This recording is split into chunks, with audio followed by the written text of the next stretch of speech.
বোনের মৃত্যুর ১৭ ঘন্টা পর মারা গেলেন ভাই। হ্যাঁ দর্শক, এই মর্মান্তিক ঘটনাটি ঘটেছে। এ বিষয়ে বিস্তারিত থাকছে প্রতিবেদনে। বোন নসিবুন্নেছার মৃত্যুর ১৭ ঘন্টা পর মারা গেলেন বড় ভাই সুন্নত আলী। মঙ্গলবার সকাল ৮টার সময় মেহেরপুর সদর উপজেলার আমঝুপি গ্রামের পূর্বপাড়া এলাকায় এ ঘটনাটি ঘটে।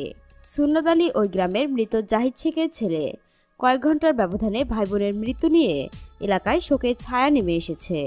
স্থানীয়রা জানান, বিগত পঞ্চম রমজানের দিনে নসিবুন্নেছার ঘরে লাইট জ্বালাতে গিয়ে অগ্নিদগ্ধ হন।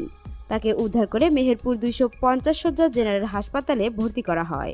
কিছুদিন চিকিৎসা নিয়ে বাড়ি ফিরে আসেন তিনি। মঙ্গলবার সকাল ৮টার সময় মারা যান তিনি। বিকেলে দাফন শেষ করে এসে ভাই সুন্নত আলী অসুস্থ হয়ে পড়েন। পরে ওই দিন রাত ৩টার দিকে তিনিও নিজ বাড়িতে মারা যান। দর্শক, এখনকার মতো এখানেই শেষ। পরবর্তী আপডেট নিউজ পেতে আমাদের এই চ্যানেলটিকে সাবস্ক্রাইব করে রাখুন। আর যারা সাবস্ক্রাইব করেছেন তাদেরকে অসংখ্য ধন্যবাদ।